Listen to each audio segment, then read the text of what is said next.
Hello दोस्तों, classroom study के online platform में फिर एक बार आप सभी का वेलकम है।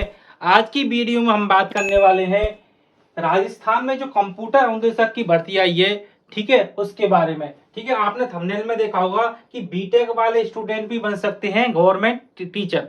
ठीक है, तो ये बेसिकली जो आपकी भर्ती होती है, ये बीटेक वाले स्टूडेंट और वो स्टूडेंट जिन्होंने क्या पीजीडीसीए कर रखा है, उन सभी के लिए क्या ये आपकी भर्ती होती है। ठीक है, तो आज की वीडियो हम कौन कौन सी टॉपिक पर बात करेंगे। जो अपना पहला टॉपिक रहेगा वो रहेगा कि कंप्यूटर अनुदेशक आपके कौन होते हैं, कौन कौन इसके लिए अप्लाई कर सकता है, कि भाई इसके लिए क्वालिफिकेशन क्या चाहिए आपकी।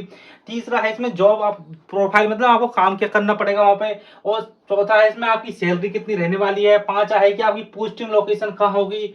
छठी पे हम देखेंगे पासिंग रूल है, एग्जाम की स्कीम है। और सातवें देखेंगे हम इसका सिलेबस क्या है। और आठवें नंबर पे देखेंगे भाई इसका एग्जाम का पैटर्न कैसे होता है। ठीक है, तो आज हम पूरे के बारे में क्या बात करने वाले हैं। ठीक है, और जो आपके कंप्यूटर अनुदेशक की 2026 की जो वैकेंसी है, उसकी एग्जाम कब होगी, उसके ऑनलाइन फॉर्म नोटिफिकेशन सबके बारे में आज हम क्या पूरी बात करने वाले हैं। ठीक है, जो स्टूडेंट नए हैं वो सभी सबसे पहले क्या अपने चैनल को सब्सक्राइब कर ले और वीडियो को लाइक कर दे। सबसे पहले हम देखते हैं कंप्यूटर अनुदेशक कौन होते हैं। ठीक है, तो आप सबको पता है कि भाई गवर्नमेंट जो स्कूल होते हैं उनमें कंप्यूटर के लिए कोई स्पेशल टीचर नहीं होता। ठीक है, तो सरकार ने क्या सोचा कि भाई जो सरकारी स्कूल की जो बच्चे हैं उनको भी तो कंप्यूटर आना चाहिए, तो उनके लिए क्या वो टीचर की क्या करते हैं, भर्ती करते हैं। ठीक है, तो ये परमानेंट भर्ती होती है, ऐसे नहीं है कि भाई किसी संविदा पर भर्ती होती है ना, ये परमानेंट भर्ती होती है।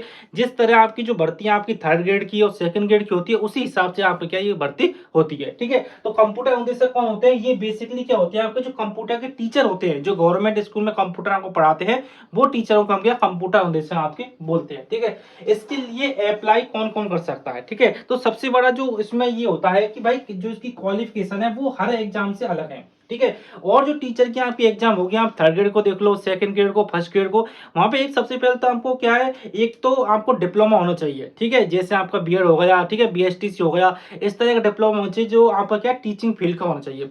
लेकिन इसमें इस तरह किसी भी डिप्लोमा की कोई जरूरत नहीं होगी अगर आपने सिंपली बीटेक कर रखा है या आपने पीजीडीसीए कर रखा है। ठीक है, इसमें और देखेंगे हम पूरा डिटेल से।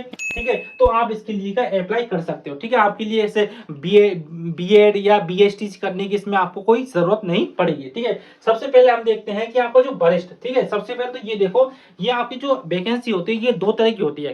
पहला होता है इसमें एक सीनियर जो कंप्यूटर आपका अनुदेशक होता है, और दूसरा क्या होता है आपका जो बेसिक कंप्यूटर अनुदेशक की होती है। ठीक है, इसमें जो वरिष्ठ मतलब सीनियर जो कंप्यूटर अनुदेशक होता है, उसके लिए क्या होता है, इसमें जो मास्टर की डिग्री उनके लिए चाहिए। ठीक है, मास्टर की डिग्री में क्या है कि भाई उन्होंने क्या मास्टर की डिग्री कर रखी हो, ठीक है, इंजीनियरिंग में। ठीक है, उसके बाद टेक्नोलॉजी में कर रखी हो, एमटेक कर रखी हो। ठीक है, अब एमटेक कंप्यूटर साइंस में हो, आपकी इंफॉर्मेशन टेक्नोलॉजी में, आईटी में हो, उसके बाद क्या है आपकी इलेक्ट्रॉनिक्स या कम्युनिकेशन में हो। ठीक है, उसके बाद आपका क्या है इलेक्ट्रिकल ब्रांच में हो। ठीक है, उसके बाद जितनी भी आपकी ब्रांच है आप देख लो। ठीक है, ये आपकी क्या है, इसमें आपने अगर मास्टर डिग्री कर रखी है तो आप जो सीनियर, ठीक है, जो आपका वरिष्ठ कंप्यूटर अनुदेशक की जो वैकेंसी है, ठीक है, उसके लिए आप क्या एलिजिबल हो जाते हो। ठीक है, अगली बात क्या है, जो आपने अगर एमएससी कर रखी है कहाँ पे, कंप्यूटर साइंस में। ठीक है, बेसिकली इसमें वो डिग्री चाहिए कि मास्टर जहां आपने कंप्यूटर पढ़ा है। ठीक है, आपने कोई मास्टर डिग्री कर रखी है जहां आपने कंप्यूटर पढ़ा है, उसको हम क्या इसमें ले लेंगे। ठीक है, इसमें नीचे लिखा भी है कि एनी इक्विवेलेंट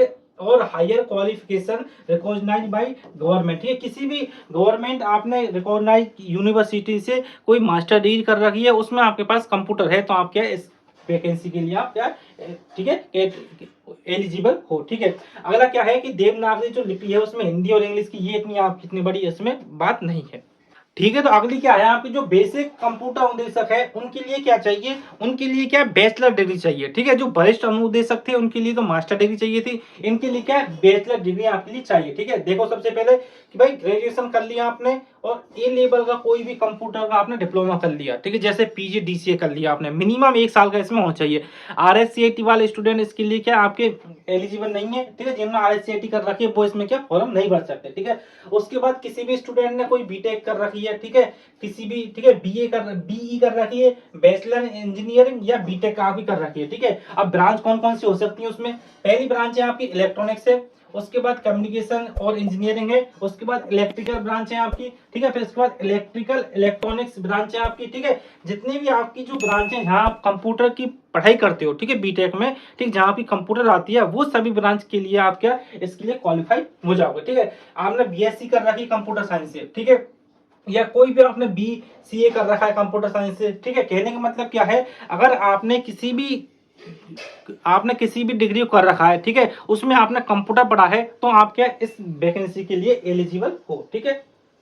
अब देखते हैं अगला क्या है आपका, कि सबसे पहले ये देख लो आप कि भाई सबसे बड़ी जो आपकी क्वेरी है वो क्वेरी ये है कि इन्होंने साफ लिख रखा है कि जो आपकी क्वालिफिकेशन शैक्षणिक योग्यता के अंतिम वर्ष में सम्मिलित होने वाला स्टूडेंट, ठीक है।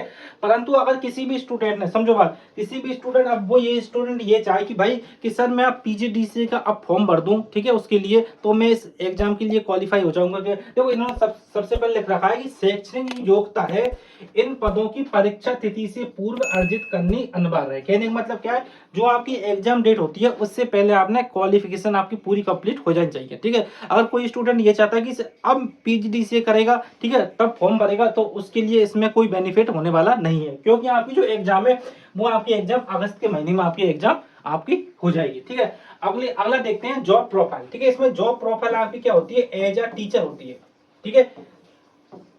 जो आपके टीचर होते हैं गवर्नमेंट स्कूल में, वहीं आपकी क्या इसमें जॉब प्रोफाइल आपकी हो जाती है, ठीक है। अगला देखते हैं सैलरी, ठीक है। इसमें क्या आप सबको पता है, इसमें 2 पोस्ट हैं। पहली पोस्ट किसकी है आपकी, जो सीनियर, जो आपका कंप्यूटर जो इंस्ट्रक्टर है। दूसरी जो पोस्ट है आपका बेसिक कंप्यूटर इंस्ट्रक्टर। जो आपका सीनियर जो आप कंप्यूटर इंस्ट्रक्टर है, इसकी जो आपका पे लेवल है ये आपका क्या L10 है, और जो आपका बेसिक वाला है इसका कितना है आपका L8 है। इस बात को आपको ध्यान रखना है, ठीक है। जो सीनियर कंप्यूटर इंस्ट्रक्टर होंगे उनकी जो सैलरी होगी वो जो थर्ड ग्रेड का टीचर होता है उसके बराबर आपकी सैलरी होने वाली है, ठीक है। और जो बेसिक कंप्यूटर उद्देश्यक होते हैं उनकी जो सैलरी उससे क्या थोड़ी सी कम रहने वाली है, ठीक है। 2 साल का आपका प्रोविजनल पीरियड होगा। आप सबको पता है कि राजस्थान में 2 साल का आपका प्रोविजनल पीरियड चलता है, ठीक है। उसके बाद क्या है आपका, और तो इसमें कुछ है नहीं इतना, ठीक है। उसके बाद अगला देखते हैं कि भाई पोस्टिंग लोकेशन, ठीक है। पोस्टिंग लोकेशन क्या होती है, आप सबको पता है कि भाई राजस्थान में हर जगह क्या स्कूल है, लेकिन जो आपका जो कंप्यूटर इंस्ट्रक्टर की जो लोकेशन होती है, ठीक है, पोस्टिंग होती है,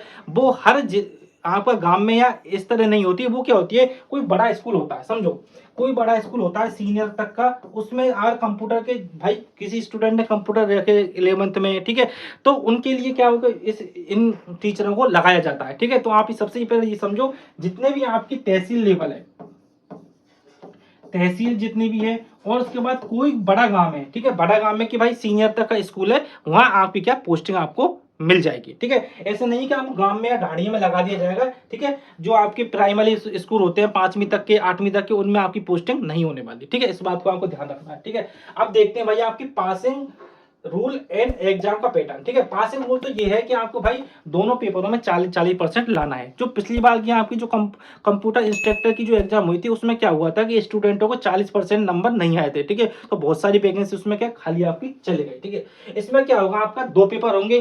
पहले पेपर में तो आपके लिए जनरल नॉलेज का पेपर होगा, ठीक है। दूसरा जो पेपर होगा वो आपका टेक्निकल वाला होगा।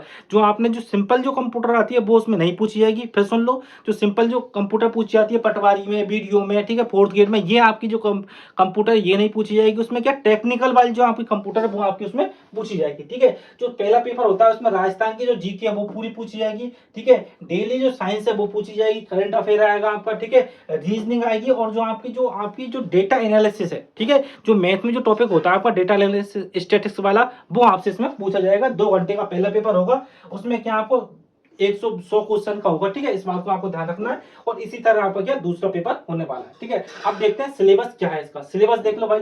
सबसे पहले जो आपका जो सीनियर कंप्यूटर इंस्ट्रक्टर है उसका सिलेबस देखो पहले पेपर का, ठीक है। ये आपका पेपर 2 घंटे का होने वाला है। इसमें 1/3 आपकी क्या नेगेटिव मार्किंग होगी, ठीक है। इसमें सबसे पहले राजस्थान की आपकी जीके मिल जाएगी पूरी, ठीक है। जैसे आपकी आर्ट एंड कल्चर हो गई, ज्योग्राफी हो गई, ठीक है, ये आपकी और हो गई।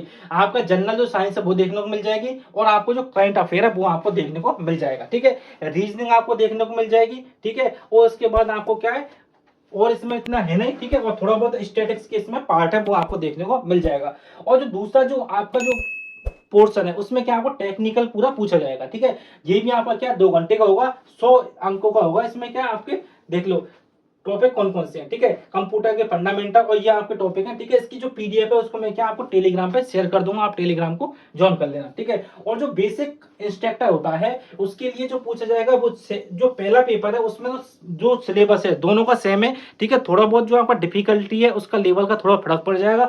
और उसके बाद जो सेकंड पेपर है ठीक है। उसमें जो आपका जो बेसिक कंप्यूटर इंस्ट्रक्टर होता है उसका जो थोड़ा सा डिफिकल्टी कम है, और जो आपका सीनियर कंप्यूटर वो इंस्ट्रक्टर है उसकी थोड़ी सी डिफिकल्टी आपकी ज्यादा है। ठीक है, इस बात को आपको ध्यान रखना है। ठीक है, अगला क्या है आपके लिए, जो राजस्थान जो कंप्यूटर अनुदेशक की 2026 की जो भर्ती है उसके बारे में आप पूरी बात समझ लो। ठीक है, सबसे पहले तो हम देखते हैं पोस्ट।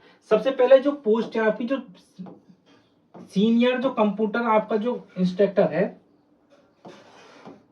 उसकी जो पोस्ट है आपकी वो है आपकी 300 समथिंग। ठीक है, और जो आपका बेसिक जो कंप्यूटर इंस्ट्रक्टर है इसकी जो पोस्ट है आपकी वो है आपकी 3500 समथिंग। ठीक है, 3400 कुछ है, 3500 समथिंग आप पकड़ लो। ठीक है, अब इसमें ये नहीं है कि भाई इतनी पोस्ट है आपकी, भाई आप सबको पता है कि राजस्थान में 100% जो आपकी वैकेंसी है उसका इंक्रीमेंट का आपका रूल है।